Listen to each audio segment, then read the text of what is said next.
Christmas വിപണിയിൽ നാളികേരത്തിന് പുറമെ തക്കാളിയുടെ വിലയും വർദ്ധിക്കുന്നു. തേങ്ങയുടെ മൊത്ത വില കിലോഗ്രാമിന് 72 രൂപയിൽ എത്തി നിൽക്കുമ്പോൾ തക്കാളി വില 90 കടന്നു. 50 രൂപയിൽ കുറഞ്ഞ യാതൊരു പച്ചക്കറിയും ഇപ്പോൾ നമ്മുടെ വിപണിയിൽ ലഭ്യമല്ല എന്നതാണ് വസ്തുത.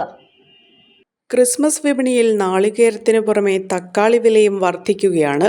തേങ്ങയുടെ മൊത്ത വില കിലോയ്ക്ക് 72 രൂപയിലെത്തി നിൽക്കുമ്പോൾ സാധാരണക്കാരെ ഏറെ വലയ്ക്കുന്നത് തക്കാളി വിലയിലെ പെട്ടെന്നുണ്ടായ വർധനയാണ്.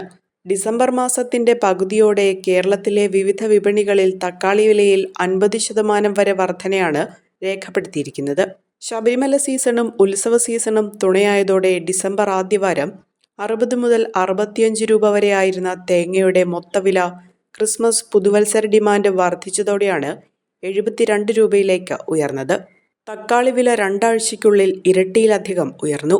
നവംബർ അവസാന വാരം കിലോയ്ക്ക് 35 മുതൽ 40 രൂപ വരെ നിരക്കിലായിരുന്ന തക്കാളിയുടെ വില ഡിസംബർ 2ാം വാരത്തോടെ പലയിടങ്ങളിലും 80 രൂപ കടന്നു. തേങ്ങയുടെ വില ഡിസംബർ ആദ്യവാരം 60 രൂപയായിരുന്നു. 2ാം വാരത്തിൽ വില 57 കുറഞ്ഞു. ഇതാണ് പൊടുന്നനെ ഉയർന്ന് മൊത്തവില 72 രൂപയായത്. തക്കാളി വിലയിൽ 35 രൂപ വരെ വർദ്ധിച്ചു. തമിഴ്നാട്, കർണാടക തുടങ്ങിയ സംസ്ഥാനങ്ങളിൽ ഒക്ടോബർ, നവംബർ മാസങ്ങളിലുണ്ടായ കനത്ത മഴ തക്കാളി കൃഷിയെ സാരമായി ബാധിച്ചു. ഇത് കേരളത്തിലേക്കുള്ള വരവ് പകുതിയായി കുറയാൻ കാരണമായി. ക്രിസ്മസ് പ്രമാണിച്ച് വെളിച്ചെണ്ണയ്ക്കും തേങ്ങയ്ക്കും വീടുകളിലും ബേക്കറി മേഖലയിലും ആവശ്യക്കാർ വർദ്ധിച്ചതാണ് തേങ്ങയുടെ വിലയിൽ വർധന സൃഷ്ടിച്ചത്.